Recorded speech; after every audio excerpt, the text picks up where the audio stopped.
This meeting of the Senate Judiciary Committee will come to order. In 2006, the new social networking platform marked its debut when Jack Dorsey posted a message that he was, quote, just setting up my Twitter. At the time, Dorsey's startup, which allowed users to share short messages with their followers, was a novelty. But in the coming years, it would become increasingly an important source of news and social discourse as it gathered millions of users around the world. Twitter now plays an outsized role in politics, culture, and even in democracy itself. As Twitter has grown, so have the risks posed by bad actors looking to exploit its opportunities and the data it holds. In July 2020, two teenagers hacked into the accounts of Twitter employees, gaining access to a number of high-profile accounts, including now President Biden and former President Obama. Those two teenagers then sent a series of tweets from the accounts and scammed Twitter users out of more than $100,000 in Bitcoin. In response, then CEO of Twitter, Dorsey, turned to a trusted name in the world of cybersecurity to lead an overhaul of Twitter's security practices. And for more than a year, that's what this individual tried to do until he was terminated by Twitter and their new CEO this past January. Last month, this individual released a whistleblower disclosure detailing a number of alarming allegations about Twitter's security practices. Without objection, his disclosure will be entered into the record. That whistleblower's name is Peter Zatko, or as he's more commonly known, Mudge. Mudge, thank you for joining us. You are here pursuant to a subpoena, not because you were opposed to appearing before the committee, but so the public can hear the details of your disclosure. You've alleged a number of security flaws and weaknesses within Twitter, flaws that may pose a direct threat to the safety and privacy of Twitter's hundreds of millions of users, as well as America's national security. The story actually began in 2011 when the FTC, the Federal Trade Commission, first concluded that Twitter was playing fast and loose with user data. They found that Twitter had, quote, deceived customers and put their privacy at risk by failing to safeguard their personal information. The company was ordered by the FTC to, quote, protect the security, privacy, confidentiality, and integrity of user data. But you've claimed those changes have never been made. And more broadly, you allege that compared to other technology companies, Twitter's security standards remain woefully deficient. You allege that thousands of employees within the company have extraordinary access to sensitive information of Twitter's users, and that there is little oversight over how that information is assessed. Some Twitter users tuning in this morning may be asking, well, what's the big deal? When you sign up for Twitter, you knowingly hand over your email, your phone number, other information. That's how it is with most social media companies. But you expect, do we not, that these companies will take precautions to protect the personal information you give them. It's like depositing money at the bank. When you hand your money to the teller, they take it behind the counter and put it in a vault.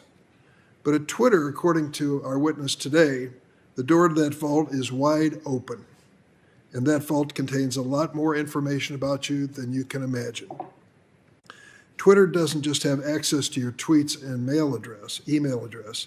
They also have access to all of the data necessary to directly access your device and even pinpoint your exact location. Say you're an American citizen, you're exercising your First Amendment freedom at a political protest, or maybe you're a woman seeking reproductive health care. If you're a Twitter user, it may not just be you at the protest or in that healthcare facility. Unbeknownst to you, someone else may be right there with you in your pocket or purse.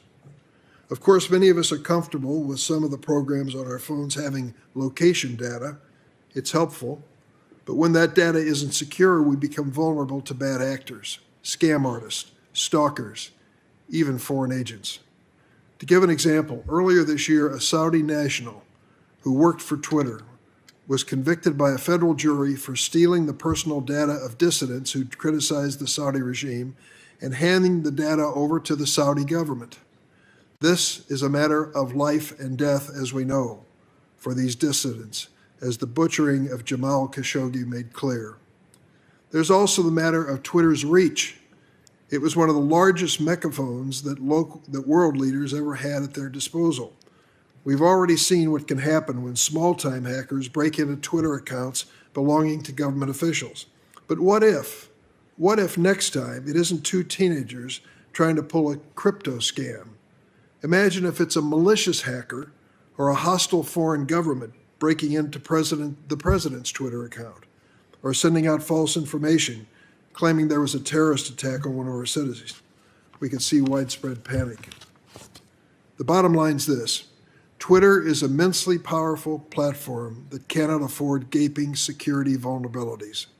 Today, we have a chance to engage in a good faith, bipartisan discussion to ask what needs to be done. A final point. Politicians on both sides of the aisle have criticized Twitter. I, for one, believe that Twitter should be doing far more to combat the proliferation of hate speech and conspiracy theories. Republicans, on the other hand, claim that Twitter censors their conservative speakers. I urge my colleagues to set some of these partisan differences aside and try to find the common ground we need to establish security standards that will be raised today by our whistleblower. With that, I turn to our ranking member, Senator Grassley. Yeah, thank you, Chairman Durbin. A very important issue that you have brought before this committee, and I thank you for doing it. I, for one, want people to know that I love using Twitter. But we also know that big tech companies, such as Twitter, collect vast amounts of data on Americans. In the hands of foreign adversaries, this data is a gold mine of information that could be used against America's interest. Twitter has a responsibility to ensure that the data is protected and doesn't fall into the hands of foreign powers. Americans rightly expect that Twitter will protect that information.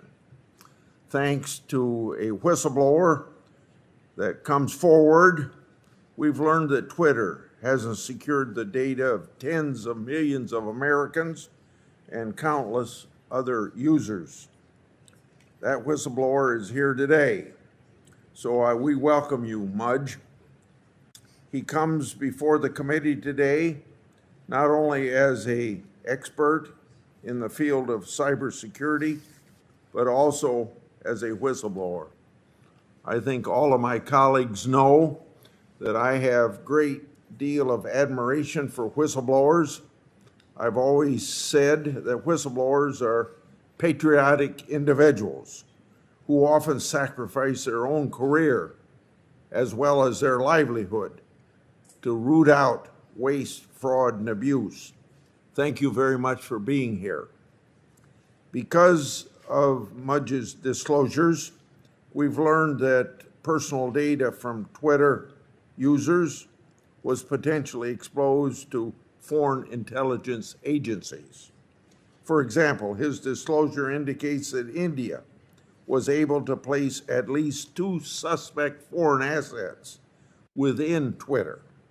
His disclosures also note that the FBI notified Twitter of at least one Chinese agent in the country, a company, I should say.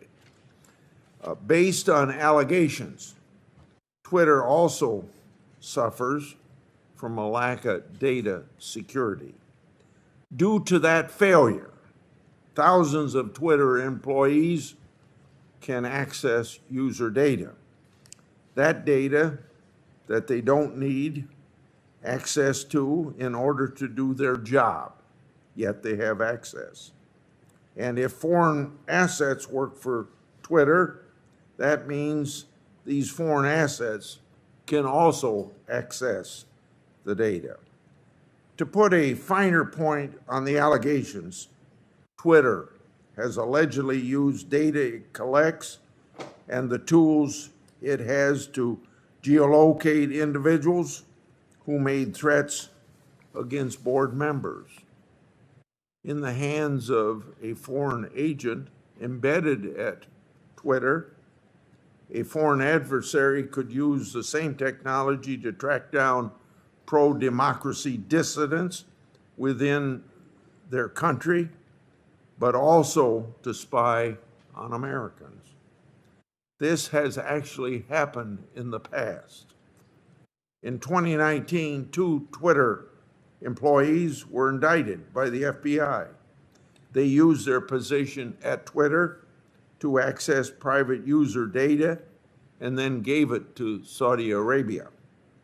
These foreign agents were able to access and provide personal information on more than 6,000 individuals of interest to the Saudi government. Simply put, the whistleblower disclosures paint a very disturbing picture of a company that's solely focused on profit at any expense, including at the expense of safety and security of its users. Additionally, it's been alleged that Twitter knowingly violated a consent decree that it entered into with the Federal Trade Commission 2011. That consent decree required Twitter to address their access control failures. However, instead of complying with the consent decree and fixing these very serious security matters, it alleged that Twitter executives, specifically CEO Agrawal, intentionally misled Twitter's board of directors. So, I'm concerned that for almost 10 years, the Federal Trade Commission didn't know or didn't take strong enough action to ensure Twitter complied with the consent decree. This is a consent decree that was intended to protect Twitter users' personal information. As Congress considers federal data privacy legislation, I think it's very important that we draw on these revelations about how Twitter views its obligations with federal regulators. Congress should also be mindful of the FTC's ability or lack thereof to successfully oversee these important issues. Twitter also needs to answer questions about its content moderation. It was revealed to this committee that Twitter outsources a great deal of consent moderation to foreign countries. They have close to 2,000 employees in other countries whose job is to screen tweets by Americans. They also lack the appropriate amount of translators to ensure that tweets in other languages are complying with Twitter's own rules. Mudge had limited visibility to content moderation while at Twitter, so these are questions that need to be answered in full by Twitter because we can't expect Mudge to respond to them. Unfortunately, this committee will not be able to get answers about content moderation because Twitter's CEO has refused to appear today. He rejected this committee's invitation to appear by claiming that it would jeopardize Twitter's ongoing litigations with Mr. Musk. Many of the allegations directly implicate Mr. Agrawal's, and he should be here to address them. So let me be very clear. The business of this committee and protecting Americans from foreign influence is more important than Twitter's civil litigation in Delaware. In conclusion, if these allegations are true, I don't see how Mr. Agrawal can maintain his position at Twitter. Going forward, Chairman Durbin and I will continue to conduct a thorough and in-depth investigation. Today's hearing is a part of that process. Thank you. Thanks, Senator Grassley. Mr. Zatko, you will have 6 minutes for an opening statement, and then each member will be given 6 minutes of questioning to follow up. We start with the customary oath, and I ask that you please stand for that purpose. Please raise your right hand. Do you affirm the testimony you're about to give before this committee will be the truth, the whole truth, and nothing but the truth, so help you God? Let the record reflect that the witness has answered in the affirmative. And now I appreciate your attendance here, and the floor is yours. I think your microphone may need. There you go. Thank you very much, sir. Chairman Durbin, Ranking Member Grassley, members of the committee, I appear before you today to answer questions about information I submitted in written disclosures about cybersecurity concerns I observed while working at Twitter. My name is Peter Zatko, but I'm more often referred to by my online handle as Mudge. For 30 years, my mission has been to make the world better by making it more secure. From November 2020 until January 2022, I was a member of Twitter's executive team. In my role, I was responsible for information security, privacy engineering, physical security, information technology, and Twitter global support. I'm here today because Twitter leadership is misleading the public, lawmakers, regulators, and even its own board of directors.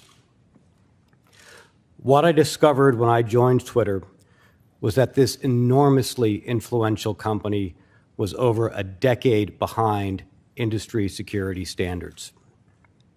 The company's cybersecurity failures make it vulnerable to exploitation, causing real harm to real people.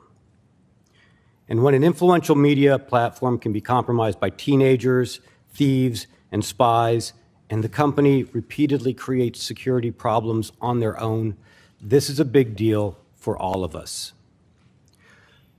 When I brought concrete evidence of these fundamental problems to the executive team and repeatedly sounded the alarm of the real risks associated with them, and these were problems brought to me by the engineers and employees of the company themselves, the executive team chose instead to mislead its board, shareholders, lawmakers, and the public instead of addressing them. This leads to two obvious questions. Why did they do that? And what were the problems and vulnerabilities identified? And that's what I'm here to talk about. So first, why did they do that? To put it bluntly, Twitter leadership ignored its engineers because key parts of leadership lacked the competency to understand the scope of the problem, but more importantly, their executive incentives led them to prioritize profits over security. Upton Sinclair famously said, "It is difficult to get a man to understand something when his salary depends on his not understanding it." This mentality is exactly what I saw at the executive level at Twitter. So what are the problems I discovered? Two basic issues. First, they don't know what data they have, where it lives, or where it came from, and so, unsurprisingly, they can't protect it. And this leads to the second problem, which is the employees then have to have too much access to too much data and to too many systems. You can think of it this way, which is it doesn't matter who has keys if you don't have any locks on the doors. And this kind of vulnerability is not in the abstract. It's not far-fetched to say that an employee inside the company could take over the accounts of all of the senators in this room. Given the real harm to users and national security, I determined it was necessary to take on the personal and professional risk to myself and to my family of becoming a whistleblower. I did not make my whistleblower disclosures out of spite or to harm Twitter. Far from that, I continue to believe in the mission of the company and root for its success. But that success can only happen if the privacy and security of Twitter's users and the public are protected. In accepting an executive position at Twitter, I made a personal commitment to Mr. Dorsey, the board, the greater public, and myself that I would drive the changes needed at Twitter to protect the users, the platform, and democracy. That's what I'm continuing to do here today. I stand by the statements I made in my lawful disclosures, and I am here to answer any questions you may have about them. Thank you. Thank you, Mr. Zatko. I'll start the questioning, and as I mentioned, each member will have to ask you questions. Those of us who are not expert but rely on the internet every day for personal, professional reasons know that many times we are given disclosures, lengthy disclosures that scroll across the screen, which are hardly ever read, in my estimation, and usually end up with a bottom box that said approve. And that is as far as we go, a warning about what we're getting into. Can we get into the real world now and talk about whether or not consumers across America have a right to be warned if they're opening or using a Twitter account as to what's going to happen with their data? For example, if I disclose my name and my address and my email address, I expect that that may be vulnerable. Somebody could use that in some future time. You hope not, but it could happen. But what I infer from your testimony and what we've read about your findings is there's a lot more information being collected by Twitter beyond that basic information that is going to be used by them for different purposes. Is that a fact? Yes, I entirely concur. I mean, when we sign up for an account, I hope that the company is being responsible and not just saying that they are, would like the data to be used correctly and safely, but that they're actually able to quantifiably, internally, guarantee that that is the case. As far as the type of data, I believe Senator Grassley, referred to an incident. We had a user on Twitter that was harassing some members of the executive team and some members of the board. And as an example, this person, the CTO, came to me and said, Mudge, is this a real viable threat? Do I need to be worried? Who is this person? And it took me maybe 30 minutes to reach out to an employee and say, what do we know about this person? And then it only took that person maybe 10 minutes to get back to me and said, okay, here's who they are. This is the address where they live. This is where they are physically at this moment. They're on their phone. We know their phone number. We also know all of the other accounts that they've tried to set up on the system and hide. And we know who they are on the other social media platforms as well. So unbeknownst to a Twitter account user, there's access to information far beyond what you think you've disclosed that can be found. Should there be a warning? You say at one point Twitter has about 20% of its vast trove of data registered and managed, meaning the company is incapable of securing the sensitive information it collects. Tell me, that is a pretty stark statement and suggests that a warning to users is that literally anything that you disclose or use the account for is traceable and could be used for bad purpose. Yes, in this case, my concern was more that Twitter didn't even know what it was collecting.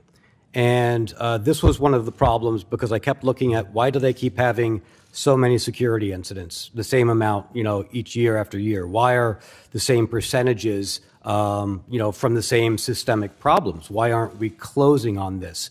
What is fundamentally under the hood broken? Where is the systemic failure? And then it turned out from an internal study that the engineers did on their own because they weren't given, the cover and the time and the resources to do this as part of their job, that only about 20% of the information that they had, that they were collecting, did they know why they got it, why the person had given it to them, how it was supposed to be used, when it was supposed to be deleted, and that the remaining, I think it was 80%, I refer you to the disclosures for the specific numbers, was, hey, we know that our systems are using some of this other data, but we don't know what it is. And then a lot of the data, they just recognized, we don't even know what these are. Petabytes, huge amounts of data. And they did a sampling, and that included personally identifying information, phone numbers, addresses. So for me, the concern there is anybody with access inside Twitter, and half the company has access to the production environment that has this, could go rooting through and find this information and use it for their own purposes. So if 80% of the data that is being collected is in fact registered, or not registered and managed, and the one with the Twitter account person is vulnerable in that regard. I wouldn't exactly give a passing grade to Twitter when it comes to the security of information that they've gathered. Now, let me ask you on the other side of the ledger.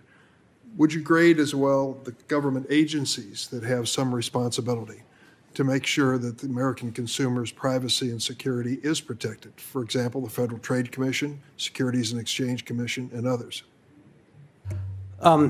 So that was something that that came to mind as well. I said, we've had a 2011 consent decree. This is over a decade. How have we been passing this, especially since there were at least 2 more times where there were violations for the exact same problem, the misuse of email data that was collected for security purposes, but then turned around and used for marketing, which was a violation of the assumption of why you were providing them the data. How come we keep making these same mistakes? What is the FTC missing, or what is it that we are telling the FTC as Twitter that is incorrect? And I think honestly, I think the FTC is a little, over their head. They've compared to the size of the big tech companies and the challenge they have against them, they're left letting companies grade their own homework. And I think that's one of the big challenges. I'm running out of time, and I'll just say that I think that the area of great concern as well is the access of foreign governments and foreign agencies to the same data. Americans signing up for Twitter have no idea that they are at least vulnerable to that possibility, and we know that the conviction of individuals in Saudi Arabia or for dealing with the Saudi government is proof positive of that possibility. Thank you very much. Senator Grassley? Yeah, I'm going to take off where the chairman just left off. The communist Chinese government bans Twitter, yet companies based in China advertise on the platform. When a user clicks on such an advertisement, they've presumably redirected to a website controlled by the Chinese government, which can collect vast amounts of data and track their location. With respect to pro-democracy Chinese citizens, is Twitter endangering their lives by allowing China to advertise on the platform? I think that's a very valid concern, sir. And that was a concern that was raised to me by the employees inside Twitter, who were disturbed that in a country where the service was not allowed to be used and provide a voice to the public, but that money was being accepted from organizations that may or may not be associated with the Chinese government. And I believe there was a Reuters article just a day or so ago saying that they did identify that there were governments related to China advertising on the platform, possibly in violation of Twitter's own policies. The executive in charge of sales, very shortly after I joined, said, Mudge, this is a big internal conundrum because we're making too much money from these sales. We're not going to stop. We need something that will make the employees more comfortable with the fact that we're doing this, figure out how we essentially thread this needle or frame it, which made me a bit uncomfortable. And they didn't know what people they were putting at risk or what information they were even giving to the government, which made me concerned that they hadn't thought through the problem in the first place that they were putting their users at risk for. And that was a very common problem where I saw that Twitter was a company that was managed by risk and by crises instead of one that manages risk and crises. It was very it would react to problems too late.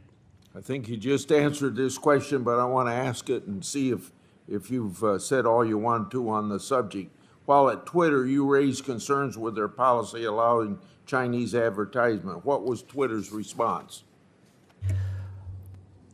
In a nutshell, it was, we're already in bed. It would be problematic if we lost that revenue stream, so figure out a way to make people comfortable with it. Okay. According to your disclosure, thousands of Twitter employees have access to Twitter user data and internal systems. That includes nearly 4,000 engineers, which is half of Twitter's workforce. However, you've stated that they don't need that kind of widespread access to perform their job duties. Based on Twitter's reported lack of data security, what kind of access would foreign agents have, and what kind of data would they be able to obtain? In your answer, please explain why this is a problem and how it could impact U.S. national security. Yes, sir. Let me break that down into two parts of an answer. So Twitter has engineers and non-engineers. Twitter does not have, at least when I was there, which was up until January of 2022, does not have a testing environment or a development or staging environment. This is an oddity. This is an exception to the norm. Most companies will have a place where you test your software, where you build it, where you make sure it's working the way you want it to. Think about somebody building an airplane and saying, like, I'm going to put it in a wind tunnel. I'm going to build it in an environment. I'm not going to put passengers on it, put it in the air, and then figure out how to build it or tweak the engines at that point. Twitter just has the production environment, the running systems, the live data. When you become an engineer, which is half of the company are engineers, you are by default given some access to this live production environment. You are doing your testing, you are doing your work on live systems and live data, irrespective of where you are in the world as an engineer. So if you are a foreign agent and you are hired and you are an engineer, you've got access to all of that data that we talked about. The 80% that Twitter doesn't know what's in, yet the engineers studied and realized is personally identifying information, other sensitive information, where there's a lack of access controls because they have too much data and they just didn't know where everything is, so they have to give everybody access, and the systems can access the information. But also recall that foreign agents can have multiple goals. And sometimes it's not just the engineers or the technical access that they want, but it might be information about the plans of Twitter, what plans Twitter has to potentially censor information in a government or concede to a government's request, or what plans they have for expansion in a particular environment.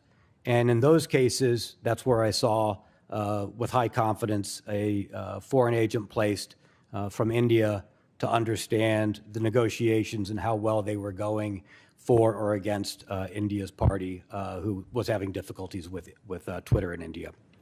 In your disclosure, you mentioned that the FBI notified Twitter that one of their employees was suspected of being a Chinese foreign asset. Were you and others at Twitter at all surprised by that? This was made aware to me maybe a week before I was surprised and summarily dismissed.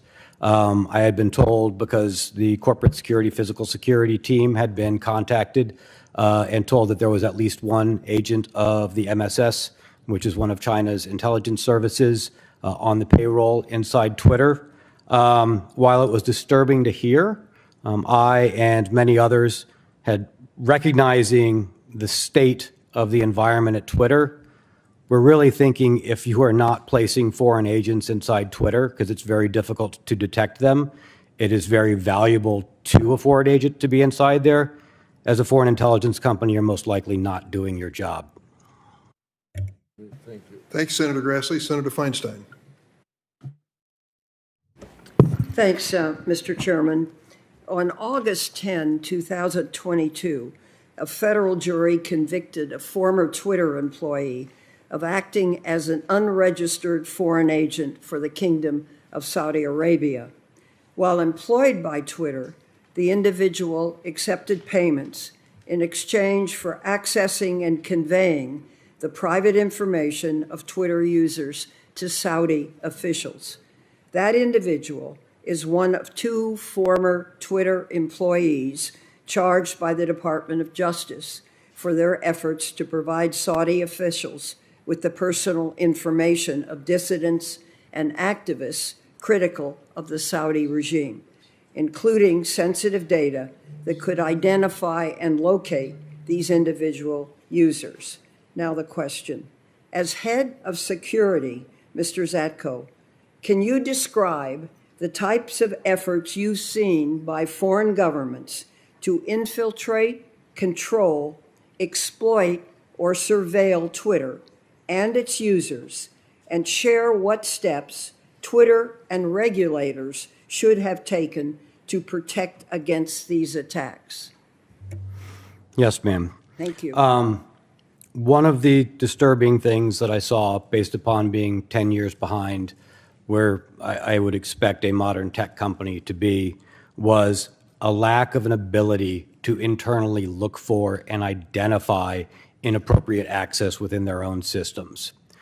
Other than the person who I believed with high confidence to be a foreign agent placed in a position from India, and from it was only going to be from an outside agency or somebody alerting Twitter that somebody already existed, that they would find the person. What I did notice when we did know of a person inside acting on behalf of a foreign interest as an unregistered agent, it was extremely difficult to track the people. There was a lack of logging and an ability to see what they were doing, what information was being accessed, or to contain their activities, let alone set steps for remediation and possible reconstitution of any damage. They simply lacked the fundamental abilities to hunt for foreign intelligence agencies and expel them on their own. You said it was difficult to track. Explain exactly what you mean about that, what you mean, and secondly, what could be done to correct that? One of the most senior engineers in the company came to me not long after I was there and said, "Mudge, you should know that this company doesn't really have centralized logging. We don't log the activities of the systems." I was surprised by this. Most tech companies, most companies I know of, even not in tech, have logs about what's happening on their systems. And this tells you who tried to log in, who was doing what, where, when it happened. Later on in my tenure, I learned that there were thousands of failed attempts to access internal systems that were happening per week, and nobody was noticing. And when we brought this up, people said, well, who is it? What is it? And I said, that's what we're trying to find out. Why weren't we even being aware of this? This fundamental lack of logging inside Twitter is, a remnant of being so far behind on their infrastructure and the engineers not being given the ability to put things in place to modernize. I can give an example. Let's suppose you have 5 credit cards, and you're receiving statements each month, but only 2 of those statements give you detailed transactions, and you want to see if there's fraud on your credit cards. Well, first off, 3 of those credit cards, you're not going to be able to look at the transactions. You just know the total bill.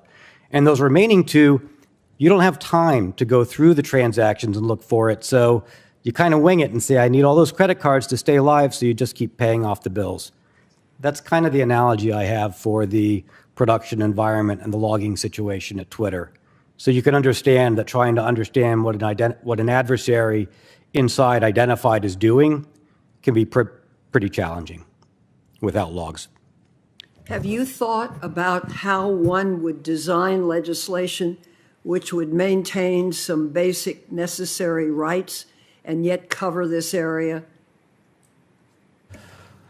Well, I've been thinking a lot about the regulators because, of course, I was very curious as to, how was Twitter still operating like this since there was a 2011 consent decree that was aimed at addressing a fair amount of this. I noticed a few things.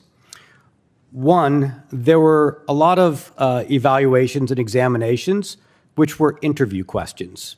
So essentially, the organization was allowed to grade their own homework. Did you make things better? Yes, we did. Okay, check. There wasn't a lot of ground truth. There wasn't a lot of quantified measurements. And a fair amount of the interviews came from companies, auditors, that Twitter themselves were able to hire. So I think that's a little bit of a maybe conflict of interest. I also noticed that of all of the regulators, some of the foreign regulators were much more feared than the FTC. For instance, the French CNIL, the CNIL, the French version of the FTC. terrified Twitter in comparison to the FTC. And when I looked at why, it was because there was more of the fear that it wouldn't be a one-time fine. One-time fines are priced in. One-time fines didn't bother Twitter at all. When I saw the recent amount of the fine, that was much less than we had been concerned about. And each time it was a one-time fine, in my discussions with the chief privacy officer, with the privacy engineer head, that was and the executives, the thought was, okay, we'll pay that and we can keep kicking the can down the road and hope, maybe we'll get another one-time fine. Wall Street didn't seem to care because it wasn't a long-term problem that was ongoing. What did make these companies afraid was if there was a risk of, hey, you've mishandled the same type of data repeatedly. Maybe we're not going to let you monetize that type of data. Sorry, who mishandled the data? Oh, so if Twitter, for example, Twitter mishandled email addresses repeatedly. And a concern was if the FTC were to come in and tell us that we're not allowed to monetize email addresses because of our continued inability to handle them correctly, well, then we might not be on fair footings with our competitors, and that scared them and made them move. I believe something like that did happen to Facebook, which has been used as a sort of cautionary tale inside organizations. So I think the regulators have tools that do work, but they're not able to see which tools in their tool belt are the ones actually working, and they're using the one-time fines that the companies aren't really afraid of. Thank you, Senator Feinstein. Senator Lee? Thank you very much, Mr. Chairman. Mr. Zatko, thanks for being here. In your disclosures, you include information that Twitter's head of privacy engineering and the chief privacy officer reported the following to the board of directors toward the end of 2021. This is a quote. Every new employee has access to data they do not need to have access to for the purpose of their role. And also added that until Twitter could reach the point where it could implement a system to manage access to data, they were, quote, at risk of inappropriate access or use of data. They also reported that our inability to delete data compounds that risk, as we retain data that we should not have and which is therefore accessible by people who do not need to have access to this data. Tell me, Mr. Zatko, what action was taken by Twitter's board of directors in response to this rather shocking information? This is not the first time the board of directors had been made aware of that or told this, and there was no change or mandate or charge put forward by the board of the directors. What do they mean by when they refer to the inability to delete data? Why is that significant? If you don't know where your data is, as we talked about, these large amounts of data, and somebody comes in and says, I've left the system, and maybe the FTC asks, well, have you deleted all the user data? You can't respond in the affirmative because— Even if you've deleted the account. Correct, because you don't know where else this data lives in systems, because you don't know what data you have and where it is. That's correct. So does this mean that Twitter is actually unable to delete data, or is it just unwilling? It is unable because they do not know where it is, so they are unable to comply. Okay. So but this has resulted from a deliberate decision at some point to adopt protocols that don't allow them to do that, right? To choose other priorities rather than to correctly register and track and understand where their data lives. Because it is physically possible. I mean, you could have a database in which you could track that. Absolutely. If you knew where everything was in your database, you could go delete it. If you chose to make that a priority, to make sure that the new data coming in was correctly registered and to go back and figure out what data you have and where it is, you could absolutely go delete it. But that hasn't been prioritized over other projects such as increasing revenue or users. Now, I'm concerned, as I assume most or all Americans would be, those who become aware of these concerns, that Twitter has seemingly turned a blind eye, rather deliberately, to some pretty significant security risks, potentially compromising their own personal data, including geolocation information, both to hackers and to foreign government agents and to other people who, for whatever reason, whether for corporate espionage purposes, for other commercial purposes or otherwise, might want to gain access to this information. Based on your disclosures, it seems to me that Twitter's CEO is more concerned with increasing influence and profits from foreign countries than with protecting user data from foreign spies or hackers. Now, you claim that Twitter has hired foreign government agents at the cost of doing, as sort of the cost of doing business in countries like India, Nigeria, and China. And as you've related, Twitter has knowingly hired these government spies so as to not risk losing access to users and markets in those countries, or in the case of China, to not lose access to advertising revenues. Do these engineers who are suspected of being foreign agents, do they have access to all user data or just a certain subset of the user data? To be very specific, the Indian incident was not an engineer. And as I mentioned to the other senator, I think that was put in place more to understand Twitter's intent in negotiations with the court and the Ministry of India before Twitter, to have an inside information to understand. But he worked with other people who were themselves engineers. Yes, sir. Had access to them. Yes, sir. There were numerous engineers in the Indian office. I'm sorry, I focused on that and I lost the other part of your question. So let me ask you this. Is there any way to track what data they access or the data that they share? We found that to be very difficult. We had to set up a specific small team individually to try and create a unique environment just to allow us to track and monitor and log one individual because of the lack of general logging and access control that we found would be unscalable and not reproducible should there be any other people like that. It was a lack of basic fundamental tools and access control. Okay, so I'm almost out of time, but I need to know this. Why would Twitter not create a tracking or a logging system to follow this sort of thing, to make sure that it was handled correctly, particularly given that they know that many foreign governments, like India and Nigeria and China, specifically want to access and use that data to find and root out and punish dissidents? Why would they want to do that? Why would they want to subject their own users to this kind of harm with the grave implications that it carries, especially in those countries? I think they would like to, but they're simply unwilling to put the effort in at the cost of other efforts, such as driving revenue. I'm reminded of one conversation with an executive when I said, I am confident that we have a foreign agent, and their response was, well, since we already have one, what does it matter if we have more? Let's keep growing the office. Right. Thank you, Senator Lee. Senator Klobuchar. Thank you very much, Chairman. Thank you, Mr. Zatko.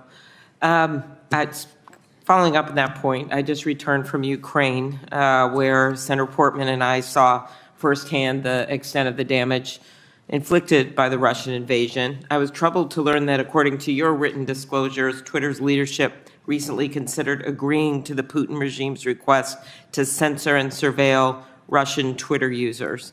Twitter ultimately did not agree to Putin's request, as far as I understand. What can you tell us about requests made by foreign governments and the risks that those demands pose?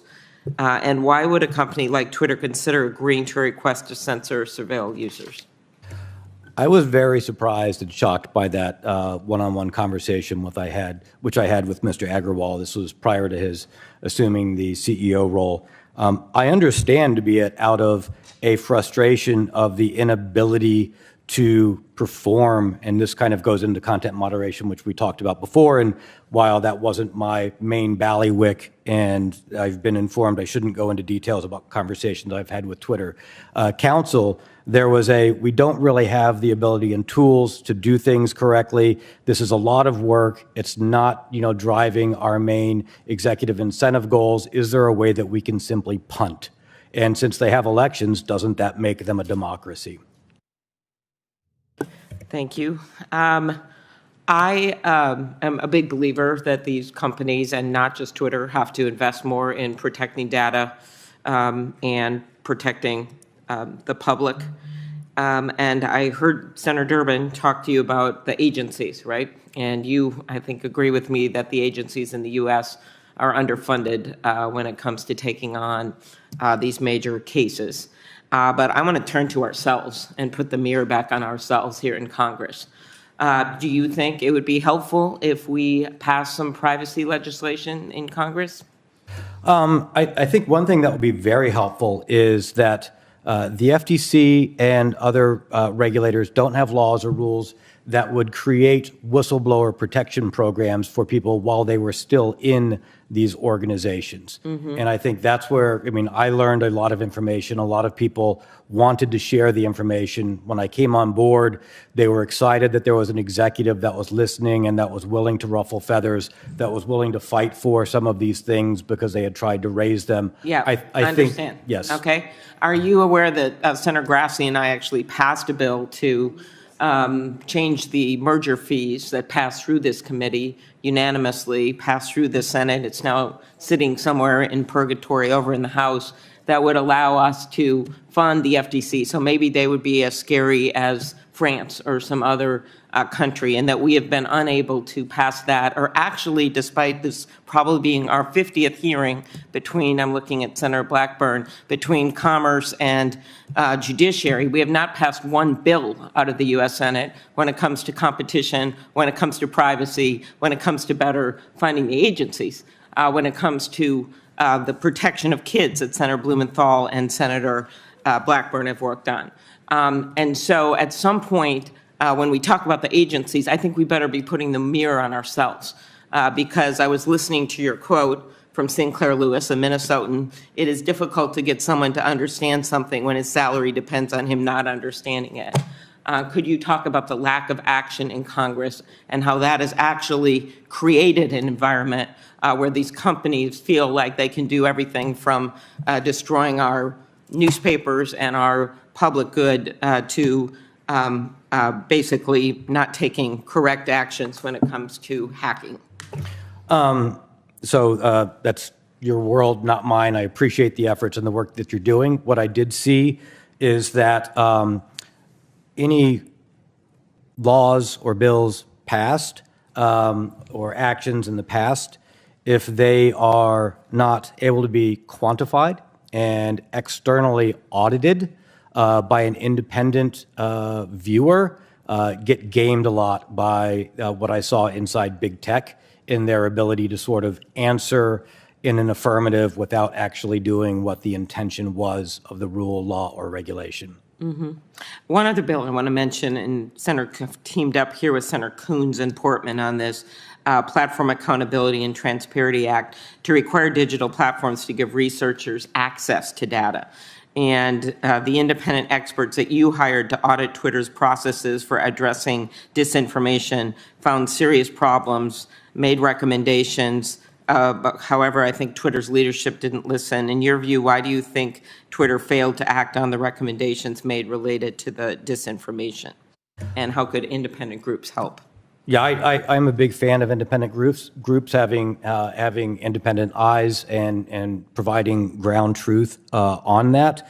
I think this is, I should be clear, first off, the engineers and the employees want this change. The culture, and I can speak primarily about Twitter because that's what I'm here to talk about in the most recent big tech company I've been involved with. It's a culture where they don't prioritize. They're only able to focus on one crisis at a time. And that crisis isn't completed. It's simply replaced by another crisis. Correct. So I think they would like to wave a magic wand and have all of these things fixed, but they're unwilling to bite the bullet and look strategically and say, hey, we're going to have to devote some time and money to get these basic things in place and to be honest with their investors, the public, their board, themselves, and do the legwork rather than just react to what's coming in that they hear from a hearing like this or from the news just until the next crisis comes Exactly, along. as opposed to us putting some long-term rules in place.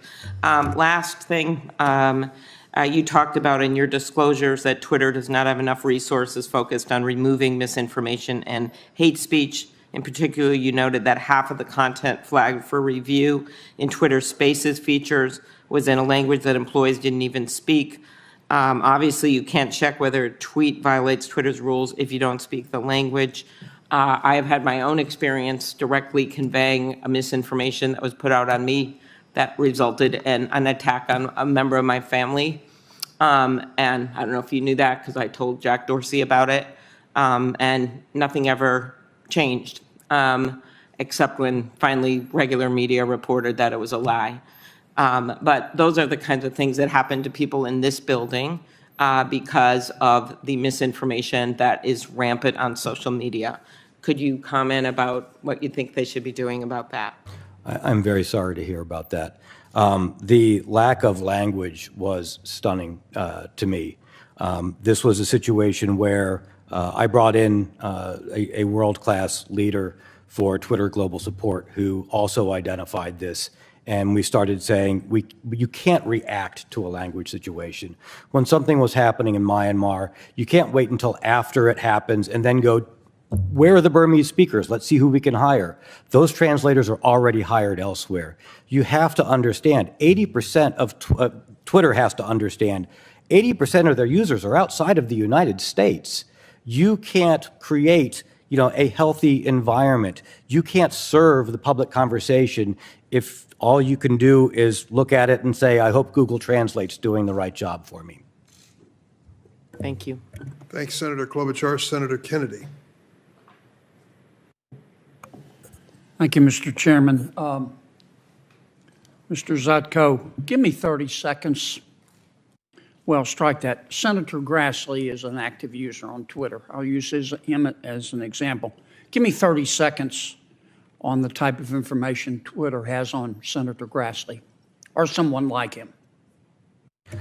If I was, if there was somebody, just like what the CTO came to me and said, hey, we've got a problem with this user. Is this user? Just give me 30 seconds on the type of information Sure. that Twitter has on the average Twitter user. Sure. What's the phone number? What's the latest IP address they've connected from? Are there other IP address they've connected from? Is this the current email? How long have they been using that email with the account? What are the prior emails for it? From the IP address, there's a where do we think they live? Where do we think they're connected to right now? Are they still connected even if they're not actively using the information? What type of device are they connected with? What type of web browser are they using? Which brand is it? Possibly which computer? What language did they connect in it? Those are at some of the front-end systems. Thank you for that. And I want to be sure I understand. You're telling this committee that all of the engineers and half the employees of Twitter have access to Senator Grassley's account. Half of the employees of Twitter are engineers. The engineers are by default given some access to the production environment. If it is, from what I saw, if they wanted to root around in the data and find it, they could find it. Okay, and let me try that again. I believe some have. I'm going to be sure I understand. Okay, I'm not trying to trick you. From your testimony, I understand that half of all of the engineers and half of the employees at Twitter have access to Senator Grassley's account. Is that correct? Based upon what I saw, technically, yes. Okay. And if they go into Senator Grassley's account, if an engineer does, for example, Twitter doesn't know that that engineer has done that. Is that correct? It would be difficult to find the logs showing that, is my understanding correct. Okay. So you don't have a log in and log out system? There was not an easy ability for me to find which engineers had logged into which systems and what data that they had accessed. Okay. So this engineer who can secretly go into Senator Grassley's account and get all this information, Twitter has no idea what the hell that engineer is going to do with that information, does it? Under the hood, no. Okay. So that engineer at Twitter could sell it, for example, couldn't he? I'm sorry, could what? Could sell it. Could sell access. I've seen numerous accounts on underground forums offering to sell such access, whether those are valid or not, but I've seen the offers to sell access to accounts, to delete accounts, to unban accounts. Or that engineer could just call one of his buddies and say, hey, you don't like Senator Grassley. Let me give you some information here, and you may want to use it against him. Could that engineer do that? With the access they have to Would the Twitter underlying know data? that the engineer had done that? Not necessarily. Okay. Now, did Mr. Dorsey know all this? I did explain this to Mr. Dorsey. My understanding is he did not understand this prior to bringing me in, and that was one of the reasons that he wanted Does he me to come understand it in. now? I believe after seeing How this about hearing. your CEO? Does he understand this? I believe since he has been there for 10 years and rose up through the ranks in engineering, and he has talked to the engineers, and they have told About a them that- yes? I believe yes. I believe How yes. about Mr. Brett Taylor from Salesforce? He's the chairman of your board. Does he know all this? He knows what I put in my reports. I do not know whether he understands it. All right, you've got an executive from MasterCard, Mimi, I'm going to probably mispronounce the last name, Ali Mayu from MasterCard. Does this board member know that? I do not know if she knows that. Well, is this the kind of thing that a reasonable board member would inquire about? I would think so, but I've also seen that what was presented to the board was not representative. During your time there, did the board ever ask? The board did not ask these directly. No. Even after all these problems with foreign agents? Not when I was there during the board meetings. They I just did not sat hear there? that. They focused on other topics and other Yeah, priorities. right. Dr. Lee, he's a professor at Stanford. Does he know all this? Same response. I did not see any questions on this specific topic while I was there. in Patrick board meetings. Pichette, who used to be with Google. Same response, sir. All right. Patrick Pichet? Sorry. Pichet. Yeah, Patrick Pichet was the one who, when I brought up this instance, he hit the roof. He was very upset. Did he said, do? "This is Did he fix unstandard." it? No, he asked for follow-on information. And why hadn't Twitter fixed this? There were other priorities. It's about the money, isn't it? It's about whatever crisis and the other To priorities. fix correct. this would cost them money, wouldn't it? It would take away focus on other It'd projects. cost them money, wouldn't it? Most likely, yes. Yeah. Okay, Twitter for a while was going to go into the porn business. Did they do that? I don't know that they did that. I didn't know they were going to go into the porn business. Oh, sir. okay. Well, they were. Do you know why they decided not to? I do know that there were discussions about content, about age-related information, and the discussions internally that I heard were simply concerns about lack of tools to correctly regulate or constrain it. So it wasn't a moral issue. It was they didn't. Why didn't they go in the porn business? I do not know. Okay. Sounded like you knew a little bit about it. Last question. I'll ask it quickly, Mr. Chairman. Who sets the standards for censorship at Twitter? I believe that comes out of council. Your lawyer? I believe so, sir. And do they talk with the board about it? I have been advised out of an abundance of caution that I shouldn't comment on any Twitter council conversations for AC Priv that Twitter might assert. Thank you, Mr. Chairman. Thank you, Senator Kennedy. Senator Blumenthal. Thanks, Mr. Chairman. Thank you and Senator Grassley for holding this hearing, and thank you, Mr. Zatko, for your being here. Your extraordinarily insightful and significant testimony here today at substantial professional and personal risk, which is the tradition of whistleblowers, and your cooperation with me and my staff off the record in providing details that are important to our understanding, and the more of it that's made public, I think, the better. Would you agree with me that Twitter has put its users' health and safety severely at risk? Yes, sir. And it's put the national security severely at risk? Yes, sir. That was And part its of my management disclosure. has misled its own board of directors. Yes, sir.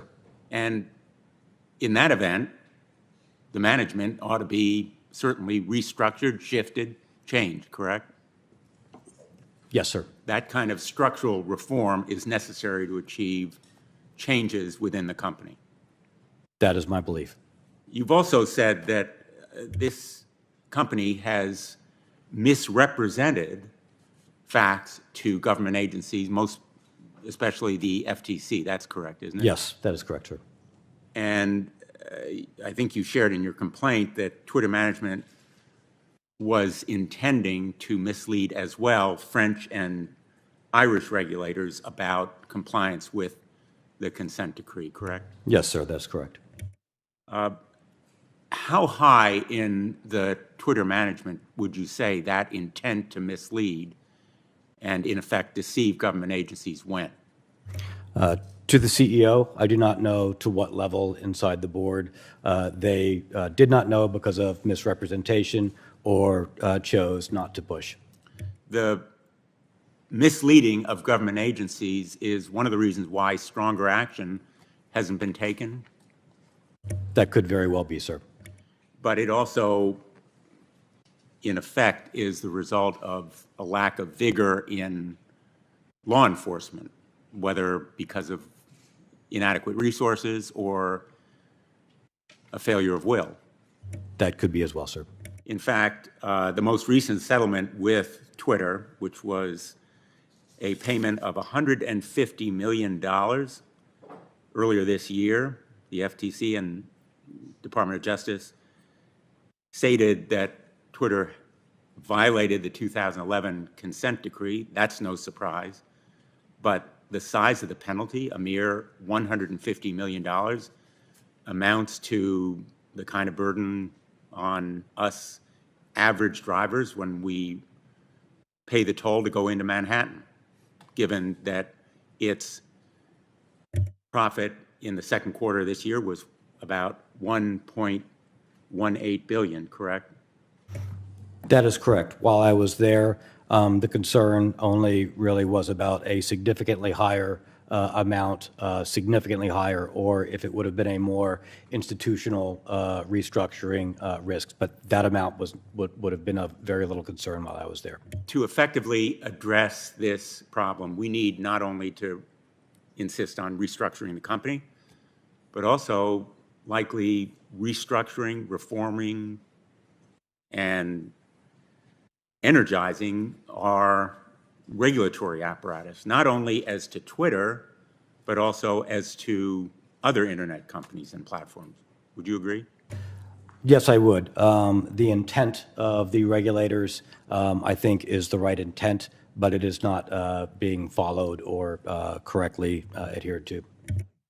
All of what you're saying, everything in your complaint, and a lot of what we've heard in this committee and in other committees leads me to think we need a new agency.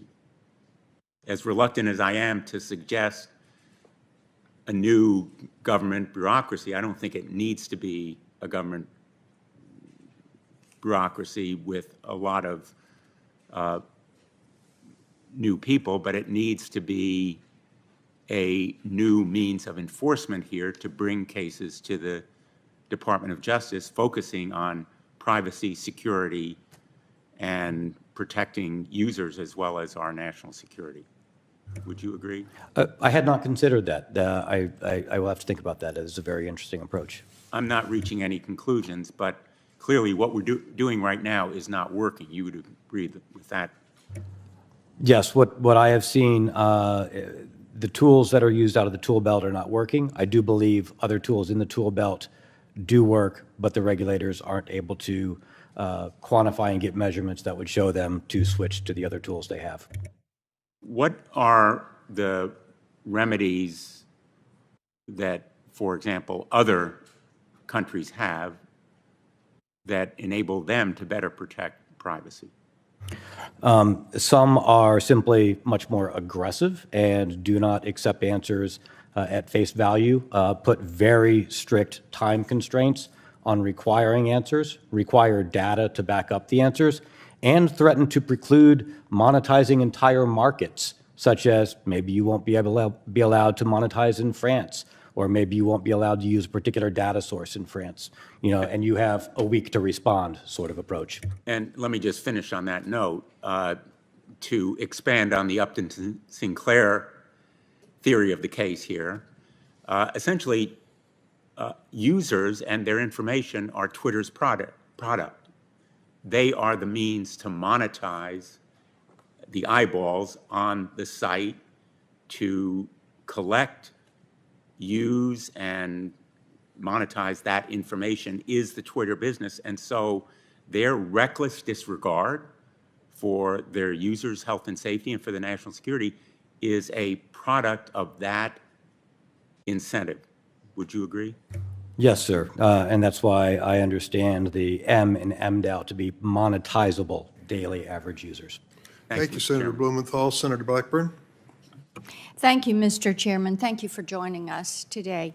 I'm a mother and a grandmother, and I want to talk with you about this process Twitter has gone through. They tried to start a new subscription-based adult entertainment section. Are you familiar with that? No, ma'am, I'm not. You're not, okay. Well, they had to scrap the plans because an internal team found that they had too much child and non-consensual pornography that was on their site already. Are you aware of that? No, ma'am, unfortunately, it does not surprise me. Okay. Well, there's a federal court case right now against Twitter because the site repeatedly refused to take down tweets of children as young as 13 and 14 performing sex acts in photographs and in videos. And these were posted by sex traffickers who were impersonating a teenage female. So my question is, why? For what reason would Twitter refuse to take down this sexually explicit content if it knew that it was affecting underage children? Why would they leave this up? And why would they refuse to take this down? From what I saw on the area of adult content, because that was brought up, and the concern was certain advertisers didn't want adult content to appear next to ads they were putting, and that was a concern inside the company.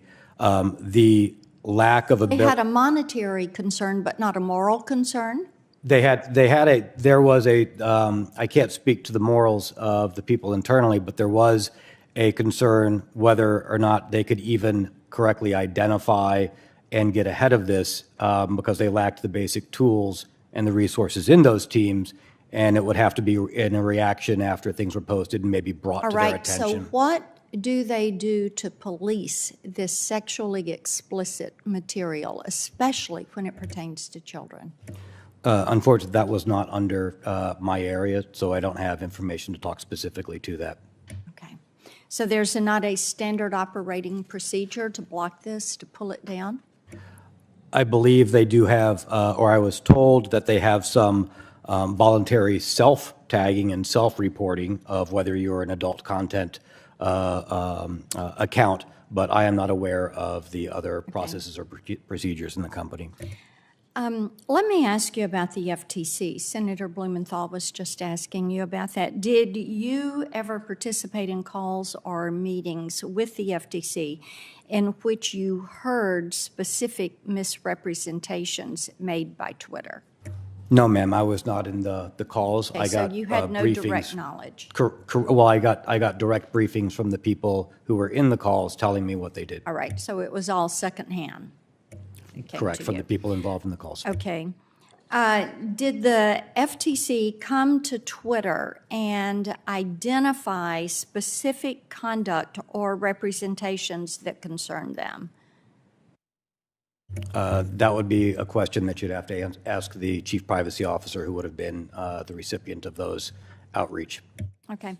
Let me ask you about the issue of click-through ads, because I know that many times our adversaries will, through a company in China and specifically, the CCP will be part owner of a company. So they use click-through ads to gain access to platform user data, including China, including other adversaries, and including places where Twitter is blocked. And they're finding ways to evade the tracking and to get into these networks. In your experience, is this a typical practice that happens at the global tech platforms? Click-through ads do expose a risk that non-click-through ads do not. If you can get a user to click through, you get the information that I was describing before, the IP address, the browser. From the IP address, you can determine the IP geolocation or whether they're using a VPN or not, if that is allowed in your country. And then you can further interrogate that person's computer or get them to provide more information, maybe that they don't know they're providing directly to you, thinking it's through an ad on a service. Could this be remedied in any way? And Senator Klobuchar talked to you about this, a national privacy standard. If we had a national privacy standard, would that help to secure an individual's information online, and would it help in any way in policing these click-through ads?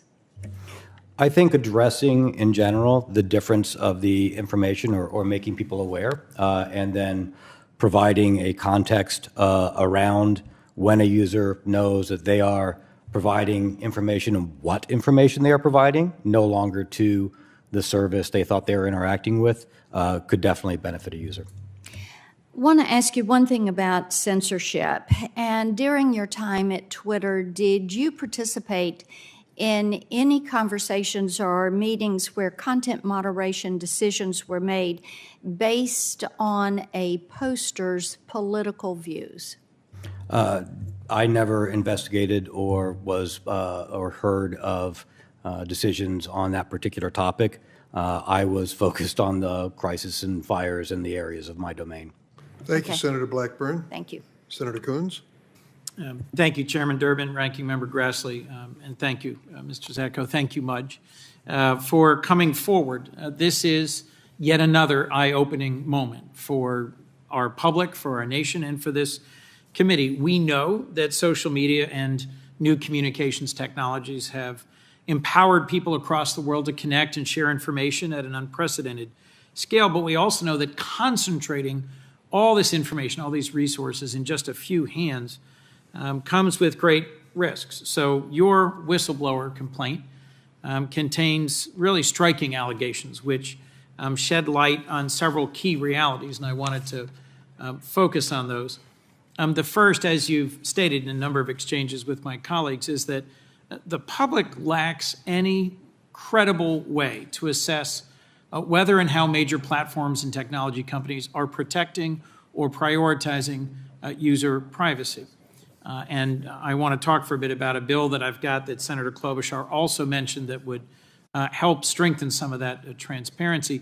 And then the second, which I'll get to later, is that these platforms are a target for foreign actors, something where a subcommittee I chair is having a dedicated hearing tomorrow afternoon. You commissioned an independent report regarding Twitter's platform integrity and their ability to combat misinformation, disinformation. And that report found, and I'm quoting, Twitter's consistently behind the curve in acting against disinformation and misinformation threats. And that Twitter doesn't have the ability to measure the impact of its work to protect site integrity. What I've concluded from your testimony today is that Twitter lacked the ability to measure the effects of interventions it implemented because of decisions by management and because of the lack of a credible regulatory oversight agency and penalties. Is that correct? Do I understand your testimony correctly? Yes, sir. The inability internally came from 10 years of security and engineering debt that just kept accruing. Your complaint also details how Twitter's executive team was concerned that the report that you'd commissioned would be damaging if it got out, and that they worked to intentionally remove or modify information that might be especially embarrassing for Twitter. Is that correct?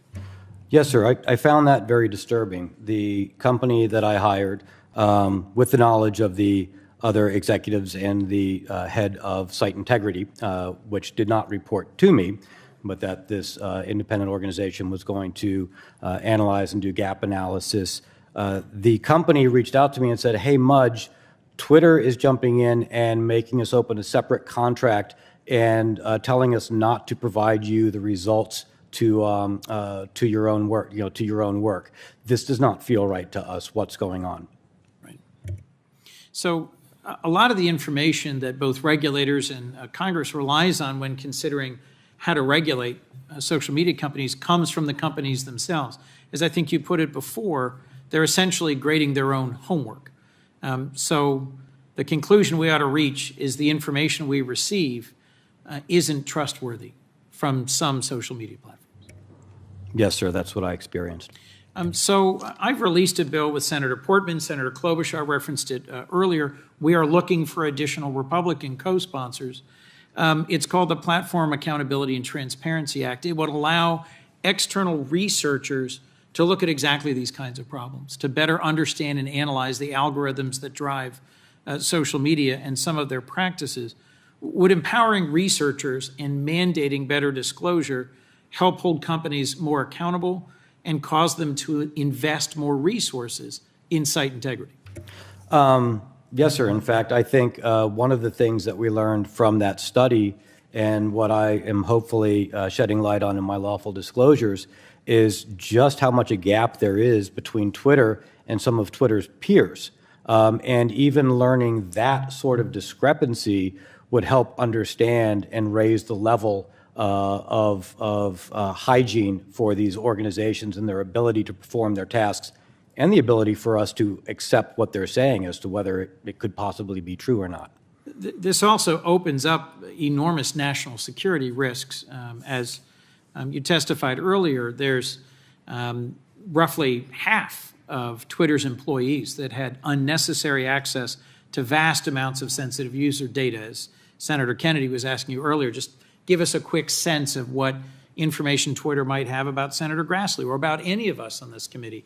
And it is deeper and broader, and I suspect if you'd gone further, it then unlocks a whole profile that can give really dramatic insight into members of law enforcement, members of the military, members of Congress, and their families, their travel, their preferences, their actions, their consumer activities. All of that has some real consequences. You wrote in your complaint the Indian government forced Twitter to hire Indian government agents who then had direct and unsupervised access to data. And a former Twitter employee was convicted last August of working as an agent of the Saudi kingdom. How common do you think it is for foreign entities, for hostile agencies, to successfully install sympathetic actors at Twitter, and why might they do so?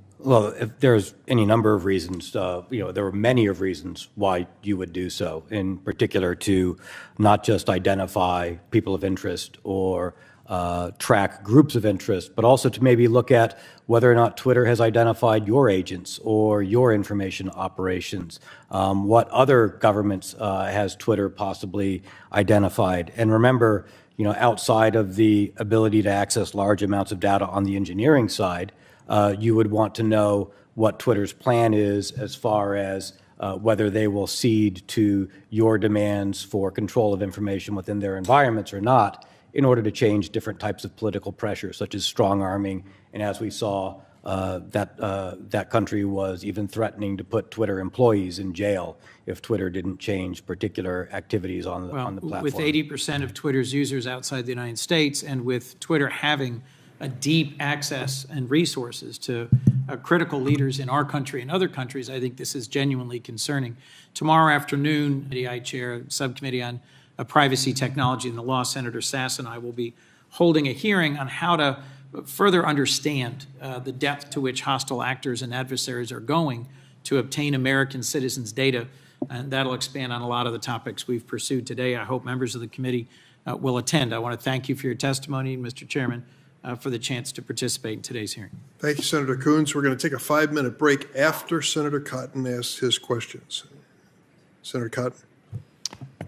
Thank you, Mr. Zatko, for your very informative testimony this morning. I want to start with some questions about Twitter's censorship policies. I know you weren't at Twitter for most of 2020, but I want to start with an example from June of 2020, specifically me. As left-wing street militias were rioting and looting in our streets, I posted on the website that the National Guard and even the active duty military have been used to stop such rioting in the past, most recently in 1992 in the LA riots. Within a couple hours, a low-level employee at Twitter's Washington office contacted my staff and said that if I did not delete that tweet, that my account would be permanently locked. My staff worked with this low-level employee, calling her on several occasions because she seemed very reluctant to put anything in writing in an email. They documented the accuracy of my comment and gave examples of how other elected officials had used similar language. The 30-minute window passed. My account was not locked. Ultimately, she said that Twitter would not take any action about my account. As I said, I know it was before you began at Twitter, but from your experience, would a low-level Twitter employee typically have the authority to permanently lock the account of an elected member of Congress? From my experience, they should not have the authorization to do it, although it would probably be a low-level employee that would be instructed to do it. So she was likely taking direction from more senior officials at the company. Not knowing the situation, I can't comment on the specific one, but that is the sort of activity that I would see there. And I can concur that I did notice a reluctance to put a lot of things in writing on particular topics. I noticed that in the emails that Mr. Agarwal sent to you, he seemed very reluctant to put things in writing or made statements about what he was going to verbally express to the board. And he apparently did not express those things. Sticking with the censorship, again, like I said, I know you weren't there in the lead up to the 2020 election, but once you arrived just a couple days after the election, you selected an outside company to do an evaluation of Twitter's censorship policies. The report that you commissioned found that Twitter's content controls are ad hoc and informal. Those are two direct quotes. And the policy decisions behind it are made mostly by a small group of Twitter staff at San Francisco, quote, frequently during a time of crisis. Is that accurate? I didn't hire them to do a report on censorship, but that was the platform manipulation organization. And yes, the cite, how you cite the report as what they found on and what that team is correct. When it says frequently in a time of crisis, what kind of crisis was the report referring to? I believe the report also said, and this is from what I experienced, if something was brought up in the media, if a government brought it up, if somehow it became publicly aware, or if there was, an ongoing outage to the system or some active disruption or crisis. Yeah, thank you for that, because the report does go on to say that according to Twitter employees interviewed, Twitter usually censors information, quote, only if it is flagged by reporters or news headlines, partners, which it means to include academic organizations and other social media companies or political officials, end quote. So does Twitter have special channels of communication with fellow social media companies like Facebook to discuss so-called misinformation? If they do, I believe that they would be ad hoc. I am not aware of official ones that would not have been within my organizations. Okay. What about other so-called partners like pharmaceutical companies or advocacy groups? I am not aware of those. Again, that would be out of council or other organizations. So saying ad hoc, you think in these cases, just say a executive at a pharmaceutical company that doesn't like what's being posted on the website, or a left-wing activist at a Washington think tank would just use pre-existing relationships to contact someone at Twitter on an ad hoc basis? I do not know. Well, how can they coordinate if they don't have some kind of channel of communication set up? In the report that was an attachment from the organization, they talked about disinformation operations, which I do believe, my understanding was that the site integrity team spoke with other organizations and with other social media companies about ongoing disinformation or platform manipulation. I do not know anything beyond what was in the report for that topic. You said something earlier I just want to come back to. This isn't an exact quote, but I want to give you a chance to elaborate a little bit. It was something along the lines of, if you don't have a foreign intelligence officer inside Twitter, you probably aren't doing a very good job as an intelligence agency. Is that close enough? Yeah, that's close enough, sir. I worked for the government. I held a high-level position. I worked running research and development and programs for the Department of Defense and intelligence communities. And from my interactions with these people and these organizations, Twitter would be a gold mine. From my understanding, from people in the community who focus on foreign intelligence organizations and assets, if you placed somebody in Twitter, as I believe that, as we know has happened, it would be very difficult to Twitter to find them. They would probably be able to stay there for a long period of time and gain a significant amount of information to provide back on either targeting people or on information as to Twitter's decisions and discussions and to the direction of the company. And does that include in Twitter's U.S. offices versus overseas, or is that distinction immaterial given the way Twitter functions? I believe that's immaterial in both. Thank you. My pleasure, sir. Thank you, Senator Cotton. We're going to take a 5-minute break and return to Senator Whitehouse.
It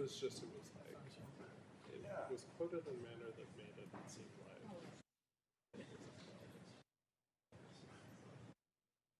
How are you otherwise? Jason.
gonna like waive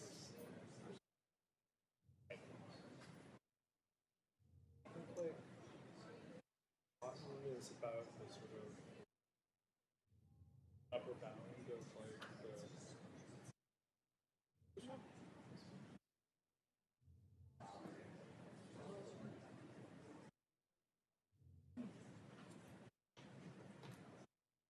well, but I think that might not be bad because my boss turned back to me and was like, we covered a lot of ground with Blackbird did too. To a certain extent, is being a little bit free. You know, like unless he's got a specific and directly legislation style, him being that sounding board is